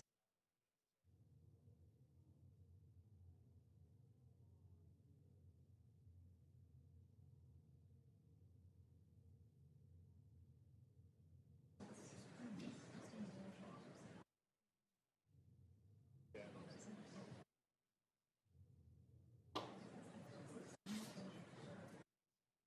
No, I actually really like I'll stick with that. Persona non grata.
Senator Whitehouse for questions. Thank you very much. Mr. Zatko, I just wanted to follow a little bit on the repeated suggestions that you've made in your testimony that the cybersecurity vulnerabilities will expose the United States to risk and to attacks, and that Twitter's security failures threaten the country's national security. Good with that? Yes, sir. Okay. So I get hidden ad buyers. We saw the same thing with Facebook when they were taking ads with the payments denominated in rubles and not bothering to figure out that there might have been Russians behind those ads. And you've mentioned concerns about hidden Chinese ad buyers. But if we could talk a little bit more about the national security risk associated with, for instance, the unregistered Saudi foreign agent who worked at Twitter, or the pressure to hire Indian government agents. Walk us through a scenario of how an individual planted in Twitter like that could create a national security risk for the United States. And if you would, make particular reference to the fact that, at least when I use Twitter, I'm sending stuff out. It's intended to be public. So how, in that environment, can a foreign agent create national security risk of any significant nature? Yes, sir. There are several aspects to that. There's the non-public information that we've spoken about earlier today, your location, your phone number, your email address, things that aren't advertised to the world. In fact, I believe 200 million, if we want to say regular users, not necessarily from a national security standpoint. Twitter in 2020 internally assessed that they lost information on 200 million users for email addresses, phone numbers, other information like that. This is the information that you need in order to start taking over other people's accounts. With your phone number and an email address, I can hijack your phone number. I can then change your Gmail, your Coinbase, your Ameritrade, your other accounts. I can cause financial harm that way. I can then assume your identity. But more importantly, I probably want to be able to understand your whereabouts, your network, and understand, well, I'll give you an example in foreign governments, a concern, and then we can apply that to the United States. There were requests for information about members in the farmers' protest. There might be organizations or groups in the United States where, once I know your home address and your home phone number, I can approach you in real life. I can put pressure on you. I could possibly recruit you. You could be a witting or unwitting accomplice. And then I could influence you or target you for influence operations in the real world. Let me just offer the thought that my home address and phone number and email address are pretty widely known, and indeed in the public domain. So how does Twitter access to that information? Is there more, or what's the difference between being able to look me up in the phone book and having Twitter access to that information? Having been in the public sector myself, yes, a lot of my information became known. There's also a lot of people who are in particular roles where that information is not known. And the targeting of them, perhaps staffers, perhaps aides, perhaps people around you influencing to build that network, which we have seen within, not Twitter, but which the U.S. and the intelligence communities have seen as part of the great game in the intelligence communities and world. Okay, so just play that out for me a little bit more, given that so much of this information is available through other channels. What would the end game be for, let's say, a foreign government seeking to put that kind of pressure on somebody who could presumably make a difference or a decision about to the benefit of the foreign country? Perhaps identifying a relative, a family member, a colleague who is in financial issues or has other elements that can be leveraged against them to help them influence you in a particular fashion without your awareness. So you're able to, somebody would be able to create a sort of family or personal network around an individual Twitter user and extract information about folks in that network? That is one particular aspect that intelligence communities are known to do. How would that take place through the, if somebody's gotten into the Twitter system, how do they find that out? Well, it might be used in combination with other data collection sources. For instance, one of the concerns of U.S. People traveling to other countries is, was there information in the OPM database? And can that information be cross-indexed against the healthcare industry databases that have been lost? Do we know that this person has a particular political bias on Twitter, and start to tie all of these things together for people of influence or access within governments or within sensitive positions? Thanks very much. My time is up. Thanks, Senator Whitehouse. Senator Graham. I'm sorry, Senator Cornyn. Mr. Zatko, I want to explore just in the next 6 minutes the kind of data that is available on American citizens that can be used for appropriate or inappropriate purposes. You're familiar with the concept of ubiquitous technical surveillance, aren't you? I can understand those words together and get the general context, I believe, sir. Yes. Basically, all of the cameras that are publicly posted, data on your smartphone, you've already talked about geolocation data, the type of transactions you engage in, where your home is, how much you paid for it. Even Google Earth may have taken a picture of your home or your place of business. So there's already huge volumes of data available for whatever purposes, even above and beyond what social media collects, correct?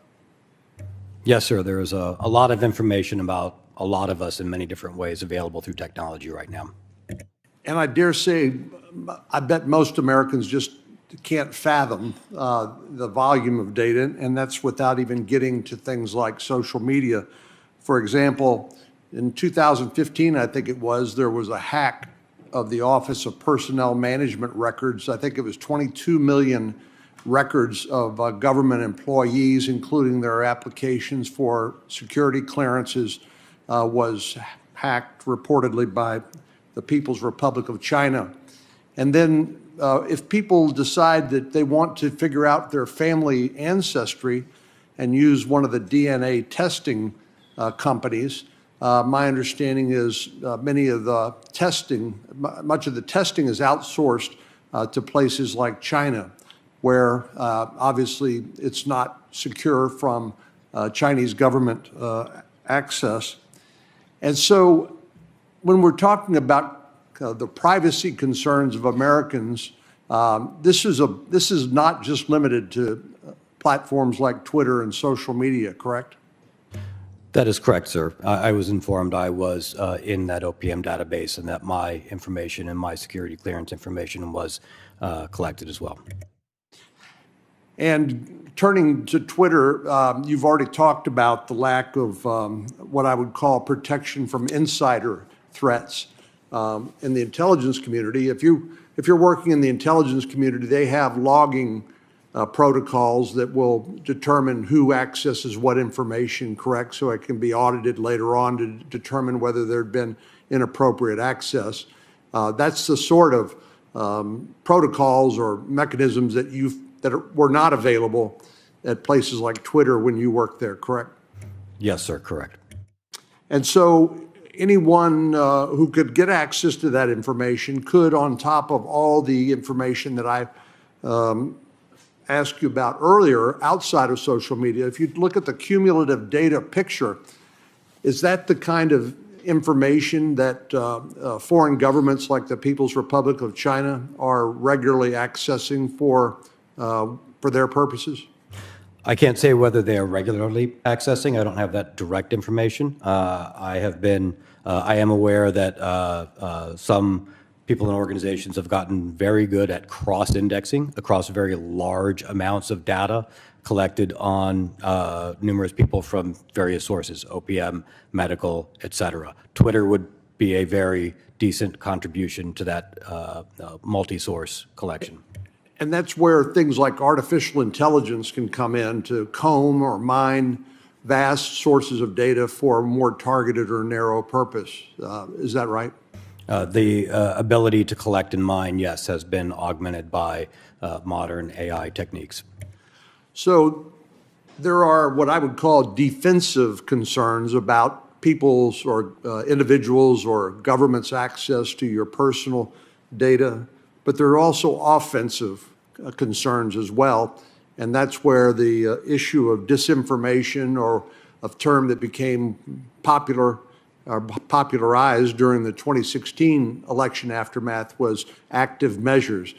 These are efforts by foreign governments, perhaps foreign intelligence services, to actively create a narrative or a message that is essentially propaganda by this foreign government that can be used to try to influence American public opinion. Is that accurate? Yes, sir. Not just American, that has happened worldwide, such as Myanmar, and in 2018, Facebook acknowledging that the disinformation campaigns on their platform contributed to genocide.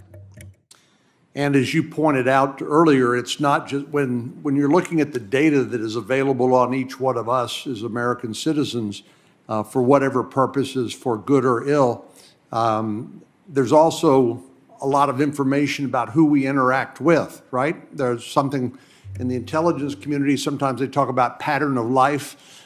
Maybe you'd want to talk about a network of friends and associates, family members and the like, from which inquiring minds could obtain additional data about us. Yes, and to your point, information operations are of a concern. Twitter acknowledges that they do happen on their platform. They have disclosed numerous ones, and they are aware of others that are ongoing. I'm aware that TikTok, which is a Chinese company, I believe, and even Instagram, which is owned by Facebook, have 13-year-old age restrictions in terms of their terms of use. But there's no limitation on people's ability to pretend to be an adult, to pretend to be somebody that they're not, and gain access to social media accounts and to use it for whatever purpose that they wish. I can't speak to TikTok or Facebook. I'm not familiar with their internal technology for age gating. I do know that that was a challenge at Twitter, and from what I was told, the majority of age gating was voluntary self-reporting of what your age was. And finally, can you tell me, do you have recommendations based on your 30 years of experience in terms of data security, and what sort of regulations or laws that Congress and the federal government should consider passing? We don't have time to talk about all those here today, but we'd certainly welcome any of your recommendations and insights. Do you think this needs to be an area where the federal government needs to be actively engaged? Yes, sir, I do. I'd be happy to supplement my written report. Thank you.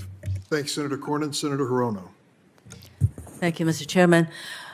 Thank you for coming to testify, Mr. Zacko.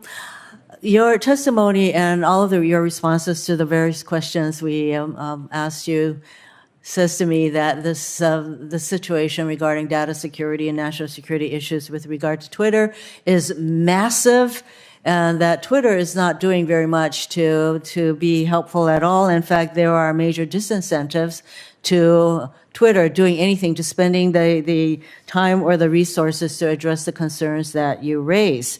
So, for example, the FTC, very out-resourced with regard to trying to keep Twitter under any kind of even a consent decree that was entered into back in 2011.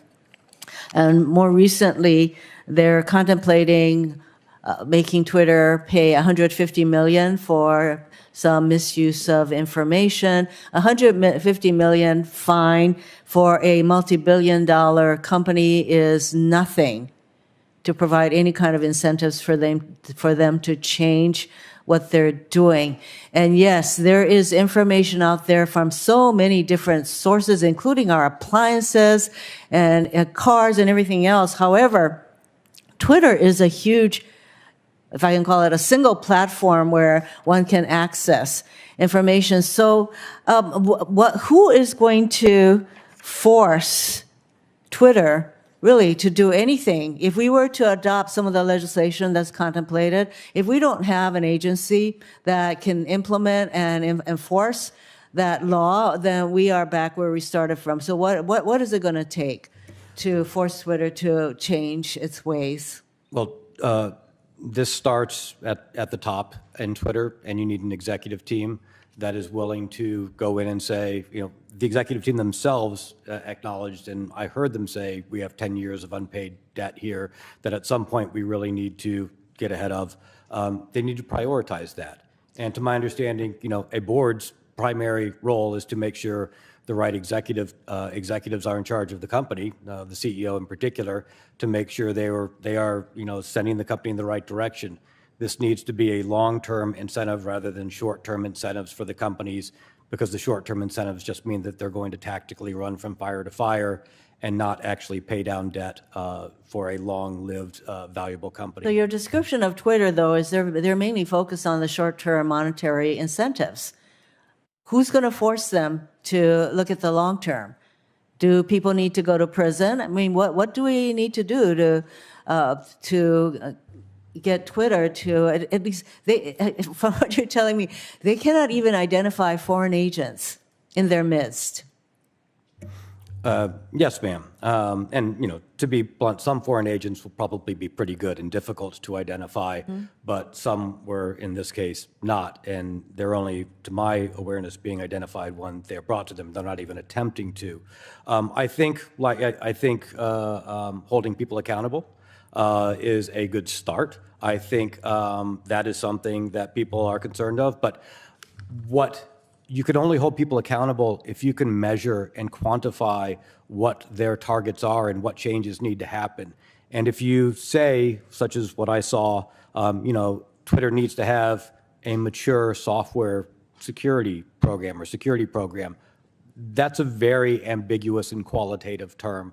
So holding accountability and setting quantitative goals and standards that can be measured and audited independently, I believe, is what's going to be required to change management structures and drive change in companies when it's needed, such as this. So we don't even have the kind of standards to which we can hold Twitter accountable to. Is that right? From what I saw, they were able to be answered in the affirmative without actually meaningfully making the intent of the regulators was correct. But you could then say, yes, I've done this, hold up an isolated example, and allow somebody to assume that that example was at the whole environment, knowing that you're misleading. Excuse me. So do French regulators have better standards to which to hold Twitter accountable to? My understanding is that one of the reasons the French CNIL is more feared is that they dig in technically and go towards more quantitative results that are less easy for organizations to sort of wordsmith around in their response and answers. I think that's something we can learn a lesson from.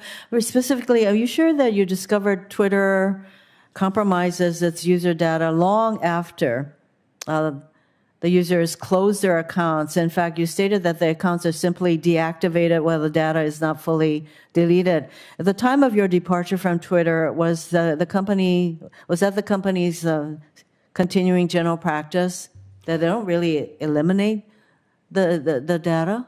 Yes, I was told straight out by the chief privacy officer that the FTC had come and asked, does Twitter delete user information when they leave the platform?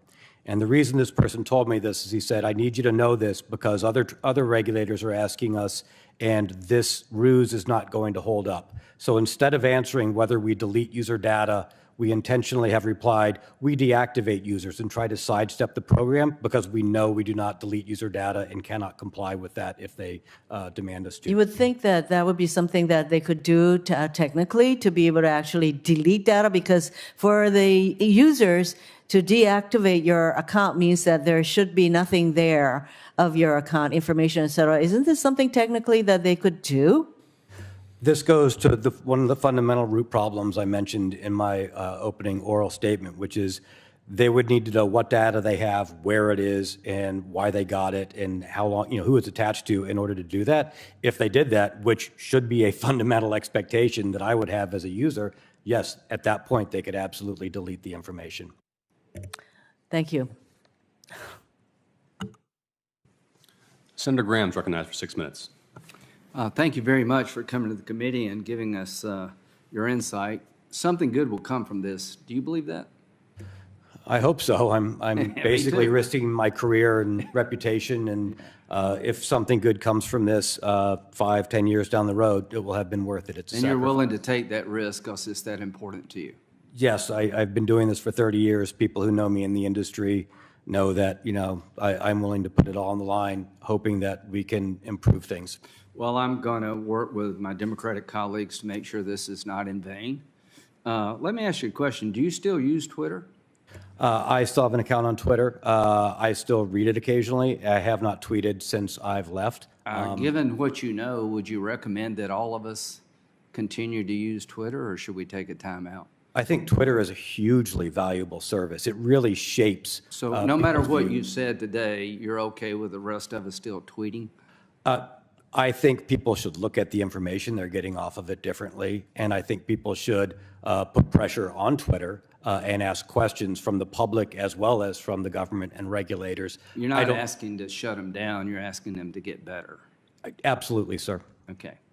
Would you buy Twitter given what you know? If you had the money. I guess that depended on the price. That's fair enough. But I guess the reason I asked that, for the rest of us, we take what you say seriously. It's pretty unnerving. I'm going to go ahead and use Twitter, but I'll use it differently. And if nothing good comes out of this, shame on us all. So let me just tell you where I'm headed. There's no way to deal with this without bipartisanship, from my point of view. So I'm working with Elizabeth Warren, of all people. We have different perspectives on most everything. But Elizabeth and I have come to believe that it's now time to look at social media platforms anew. And we have this general understanding among ourselves that the regulatory system regarding social media is not working effectively. Do you agree with that? Based upon what I saw, a lot of things aren't working effectively. Yes, sir. Okay. The Federal Trade Commission, that's the primary regulator for Twitter, as far as we know? I do not believe that Twitter should have been able to be viewed as in compliance with Well, my 2011 point is, consent. do you know when the Federal Trade Commission was founded? No, sir, I do not. 1914. A lot has happened since 1914. World War I, World War II, and an explosion of social media. Would you say, given what you know, it seems like the regulatory bodies are sort of outgunned here? In big tech, I think they are absolutely outgunned. Yeah, they're like big time outgunned. And I want people to understand, paying a $150 million fine seems to be of little consequence. Is that your testimony? In this case, absolutely. Okay, so just imagine what I just said, Mr. Chairman. A company doesn't mind paying $150 million if they can just get back on to doing what they're doing. So one of the things I'm trying to do with Senator Warren and others is create a consequence for these organizations to give them an incentive to do better. Don't you think that's where we should be headed? Yes, sir, I do. Okay. One thing that, do you have a car? Yes, sir, I do. Do you have a driver's license? Yes, sir.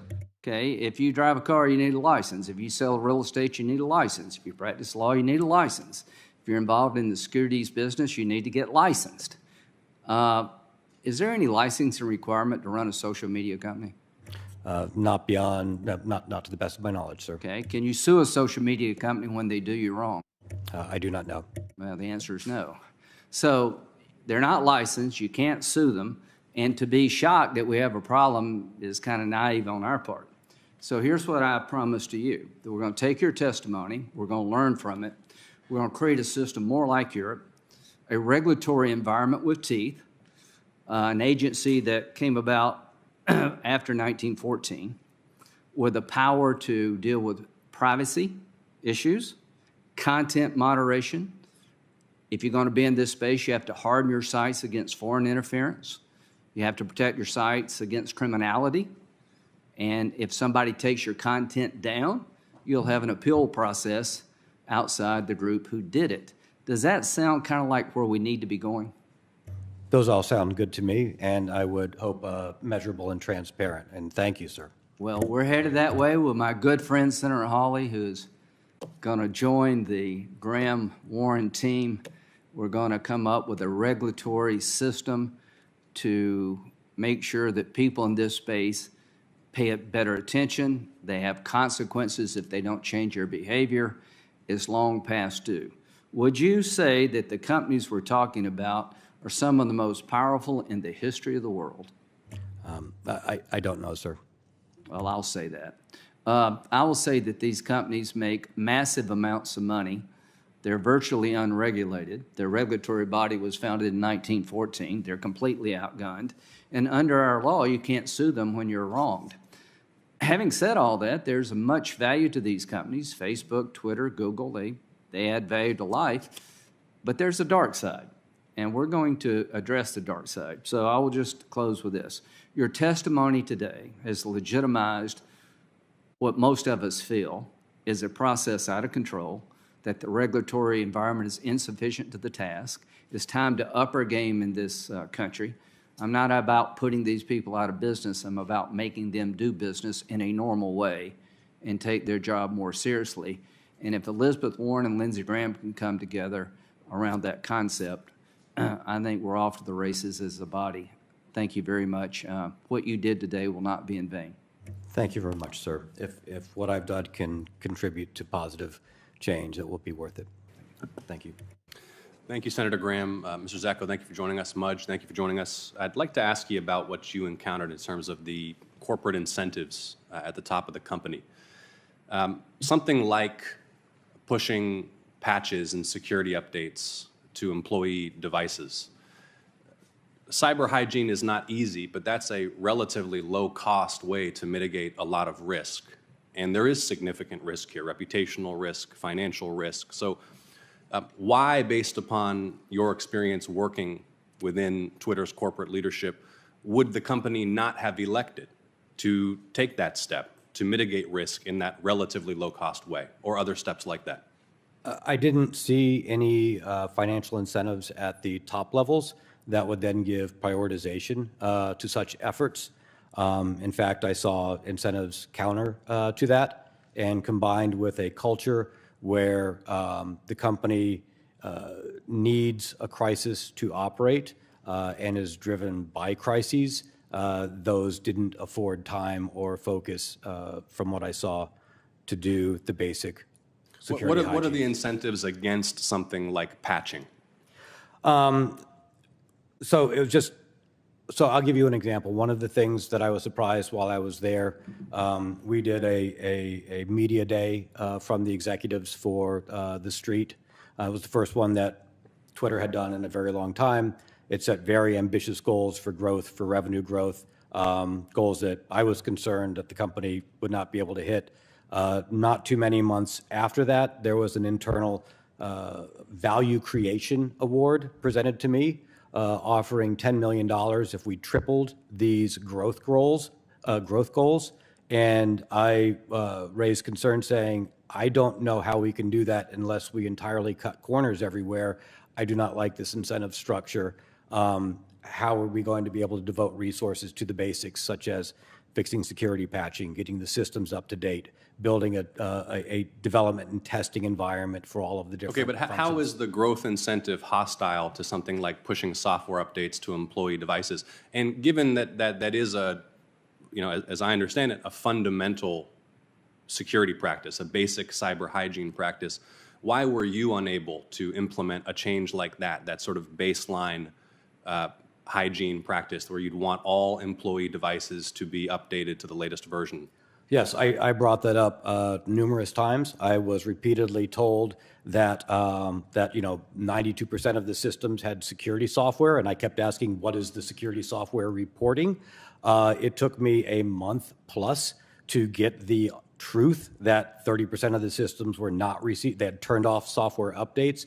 There was a culture of not reporting bad results up, only reporting good results up, because that was the internal incentive structure.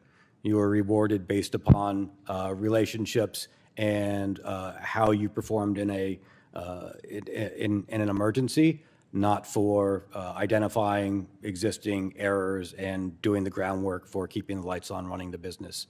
My inability to find such basic information was disturbing. So you couldn't get the authorization, for example, to implement an MDM system or some system to push patches out to user devices, or you just couldn't work the bureaucracy to make it happen? I had the authorization. I couldn't get the real information because people were misrepresenting to the executive team, and the executive team was then further misrepresenting only good news and incorrect news to the board. So it took me several months to start going and getting ground truth and to find out that this had been a culture of only present good and positive reports up, and that's how you move forward in the company. Okay. Let's talk about the data, much of it no doubt sensitive within Twitter's possession, and some of the most alarming aspects of your disclosure and testimony is that the extent to which Twitter may not know what it has. What would be, and of course you don't know what you don't know, but what would be an example of the kinds of data sets that Twitter might possess but not fully understand it possesses? And what would be the mechanisms other than monitoring user activity by which it would have accumulated such data? Sure. One example, I was surprised to see that in an internal incident review in 2020, 50 million Twitter employees' information had been exposed. And that number confused me because Twitter doesn't have 50 million employees. Twitter has all of the information of all past employees, contractors, and other users because they haven't deleted that data. They've kept that data in that system, and those systems, when they are expose that information. That was surprising to me. Sorry, what was the second part of your question, sir? No, that's helpful, and I'm running low on time, so I want to get to this next point, and I know some of my colleagues have covered it, but the risks associated with targeted advertising, whether for the purpose of inducing targeted users to click on links that could then harvest data about their devices or their web use or their location, or possibly inject malware, or for targeted influence campaigns. Can you please talk about what you observed and what you view to be the risks associated with the advertising model and the capability of enterprise clients of Twitter's to target ads and links to specific users? Yes, so that area wasn't specifically my domain. That was under the executive of sales engineering. The parts that I believe are relevant were not only the additional report that we talked about earlier with the information operations, but I did see that data sets internally to the organization when I first joined, thousands of users had access to the advertisers' information, including their bank accounts and routing numbers. And when I first joined, people could change that information, and you could understand why changing the banking account information of a company such as Apple or Nike might be problematic. Final question, and then I'll yield to Senator Hawley, and I'm going to follow up with you on this one for the record as well to get as much detail as possible. But what records, documents, or technical information, with as much specificity as you can muster right now, would you suggest that the Congress should seek from Twitter to understand the extent of the alleged lax security practices, but also what data may have been exfiltrated, when and by whom, what the level of national security risk might be? What should we be seeking from this company so that we can assess the level of risk and the threat and make policy accordingly? Yes, sir. I submitted, I believe, 100-plus pages in my disclosure with data, talking about the sources of that data and providing a roadmap for investigators. I will do it a disservice trying to summarize the large numbers of sources and locations of that data, but hopefully my lawful disclosures provide that roadmap, and I'm happy to follow up. Okay, we'll review it in full and send you any follow-ups. Thanks for your testimony. Yes, sir. Senator Hawley for 6 minutes. Thank you very much, Mr. Chairman. Mr. Zatko, thank you for being here. Thanks for your testimony. Thank you. I want to make sure I got this straight. You've stated today and in your report that about 4,000 Twitter employees are classified as engineers. Is that right?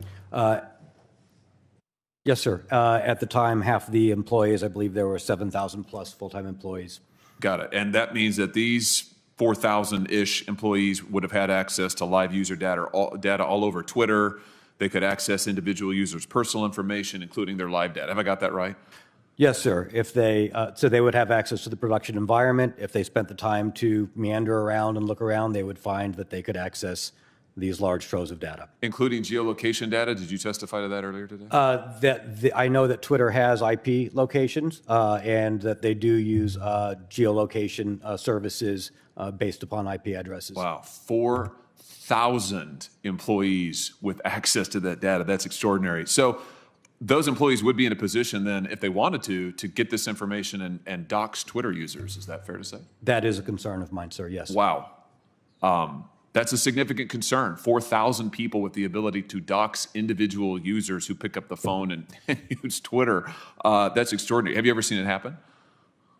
I have seen numerous situations where Twitter engineers had to patch a problem, and I said, what was the problem? And they said, oh, engineers could tweet as anybody. The data was exposed in this part, and it was always reactionary rather in finding these wounds left and right and putting Band-Aids on them because the systemic underlying problems were not addressed, the broad access to too much information and too many systems. When you say Twitter engineers could tweet as anybody, tell me what that means. That meant a Twitter engineer understanding how the running systems and the data flows were operating could then access and inject or put forward information as I mentioned in my oral statement, any of the senators sitting here today. And have you ever seen that happen? No, not directly. Not directly. Are you concerned it has happened? Do you have some reason to believe it may have happened? The number of cases that were reported to me by individual engineers saying, hey, we found this, I'm going to try and have somebody fix it, where that was the exact problem and we wouldn't know if it had happened in the past, yes, I am concerned. Wow. I think that's pretty significant testimony. Let me make sure that I understand also just this point. A Facebook whistleblower came forward a couple of years ago now, came to me, to my office, and told us that at Facebook, they at least had some policies on the books that restricted back-end developers from using or from accessing user data. Now, whether or not those policies were ever followed, who really knows? But is it your testimony to me that Twitter had no similar policies in place that would have restricted these 4,000 engineers from accessing user data in this way? Not technical enforcement, technical policies that were enforced. I did see basic policies such as, hey, you're not supposed to access inappropriate systems, but I also saw policies saying that your work laptops should only run in the following setups, and I was aware that I don't believe any of the laptops were in compliance with those policies. None of the laptops? Based upon the policy that I read, I do not believe any of the laptops were in compliance with that security policy. Zero in compliance with their policy. That's extraordinary. Let me ask you about this. That same Facebook whistleblower told us a couple of years ago now that Twitter's content moderation staff routinely collaborated with content moderators at Facebook and Google. Is that true to your knowledge? Do you have any information about that? That would be in a team under counsel, and I wouldn't have firsthand knowledge of that. Are you aware of any Twitter policies that would have prohibited coordination on content moderation between Facebook, Google, and Twitter? Not to the best of my knowledge, I am not aware. Okay, so it's eminently possible, is what you're saying. Yes, sir. Let me ask you about this. Are you aware of any communications regarding content moderation with Twitter staff and the United States government in your time at the company? I'm familiar of the conversations that happen through Department of Homeland Security, the traffic light protocol, where there are messages sent out to organizations about threats that maybe the FBI or other organizations had insight into. So earlier this year, documents that we obtained from a different whistleblower at the Department of Homeland Security exposed that the disinformation board that the Department of Homeland Security set up, that first on the disinformation board's list of companies to meet with was Twitter. And they had an extensive memo which, by the way, is public information now. We've released it. You can go and look at it. But they had a memo prepared with notes for this meeting with Twitter, talking about cooperation in content moderation and, frankly, in monitoring Americans' speech. And now we know that thousands of Twitter employees have access to that. This was all in these documents. I guess my question to you is, and I know you weren't in those meetings, but why do you suppose that the Disinformation Board had Twitter first on the list of entities to come to talk about coordinating monitoring American speech? I can't opine on that, but I can say that Twitter is a tremendously influential platform, and we do know that there are information operations being run on Twitter. Do you think it's maybe because Twitter has proved so pliant to government pressure, to censorship and monitor people? I'm thinking of, first of all, the Hunter Biden story. We now know that Twitter killed the Hunter Biden reporting. We know Mark Zuckerberg has said that the FBI pushed Facebook to do so. Facebook throttled it down. Twitter killed it completely, locked up accounts that were trying to report on what we now know was a true story. Or how about in your own report, you claimed that the Twitter CEO proposed caving to the Russian government's demands to censor content on Twitter and spy on its users, and you noted that this occurred even as you were directing employees to prepare for the Russian invasion of Ukraine. That sounds like an executive team that's pretty darn pliant to the demands of governments to weaponize effectively their platform to control information, to spy on its users. What's your view? I wasn't there when the Hunter Biden issue happened, and I don't have any information on that. I wasn't briefed into it or involved in any of the investigations. The CEO was the CTO at the time when he proposed to me that, hey, what do you think about, why don't we just let Russia perform their own moderation? They're a democracy, so why shouldn't we let them do it? I didn't know what to think at the time. Then, sir, I was a little flabbergasted. Well, I think I know what to think.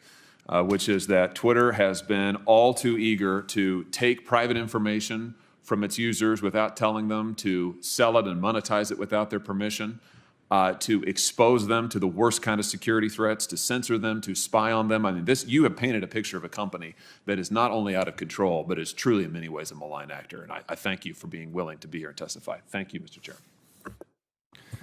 Thank you, Senator Hawley. Thank you for appearing before the committee today. The hearing record will remain open for 1 week for submission of materials for the record. And with that, this hearing is adjourned.